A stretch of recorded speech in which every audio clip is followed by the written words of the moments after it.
is a Radio Hall of Famer, co-host of the iconic Breakfast Club, and a New York Times best-selling author, been undeading the small talk. He is here to teach us how to have more meaningful conversations with his new book, Get Honest or Die Lying. Please welcome Charlamagne Tha God. Hey.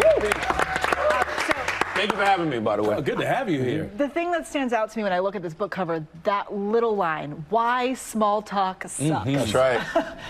Because it does. Like, I hate meaningless conversations, not just the meaningless conversations that people will try to have with you, just out and about, but like we make all of these macros nowadays, like all of these small subjects that we probably shouldn't be discussing.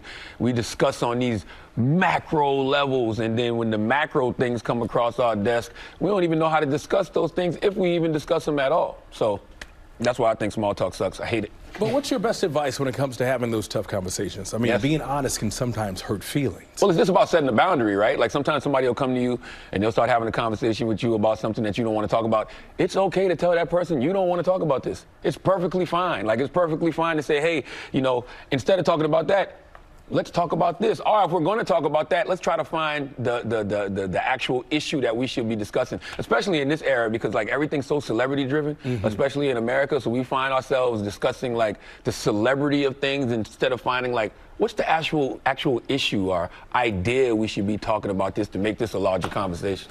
Charlamagne, I got to ask you this. I was reading about you tree hugging. Yes, now, sir. I know you're a big advocate of mental health, and tell me, are you outside hugging trees? What is Absolutely. This? Oh, you really are? Yeah, I got a whole chapter called Tree Hug the Block, man. I got to salute my good sister, Debbie Brown. Debbie Brown is a person, her and another spiritual advisor I know named Yadi Alba, they both talk about the benefits of just going out there and like embracing nature, like doing things like taking your shoes off, taking your socks off, walking through the grass, doing grounding, right? Like, they call it forest bathing in Japan, and it reduces stress levels. It helps people come out of, the funks of depression.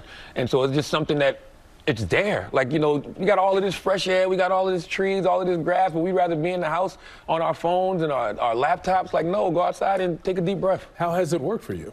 Oh, amazing. Look at my skin. What do you mean? How does it work for me? It's fantastic, but we don't try that enough. Like, even with kids, like I grew up in Moncks Corner, South Carolina, man, on a dirt road. All we had was the outside, running around in the cornfields, running around in the woods. And like, you just think about, where you were as a child and like how much happier you were. You think you can't feel that same peace and energy as an adult? Go outside. Shout out to South Carolina, the Palmetto State. You already know. 843. Go outside, man. Stop being in like verbally abusive relationships with your smartphone. All right, thank you very much for coming on. I know one thing that I won't forget. How did it work for you? Look at my skin. It's all in my skin. You look like a diesel Raj from What's Happening. I know you got like The amount of laughing in here is not agreed. Because you've been confusing me, because that's like a classic show. And I'm like, yo, he looked like a diesel Raj. He's like, our doctor. I appreciate that. That's a I compliment. appreciate it. It is a high compliment. like Raj just started eating protein, I've gotten the right carbs. Charlamagne, I've gotten that more than you can even imagine. And only certain people laugh. I appreciate it. Yeah. That's the biggest laugh of the day. Oh, I get what you're trying to say. You're saying the white people are laughing, but they don't really know what we're talking about. Okay. Oh my goodness, Charlamagne, such a pleasure to have you here. Yes, happy and to you be can here. check him out in his book, Get Honest. It's the book tour. It is coming to a city near you. Yes. You can also pick up a copy of that book, Get Honest or Die Lying, wherever books are sold, or scan that QR code. It's right there at the bottom of your screen to purchase a copy. Thank you for having me.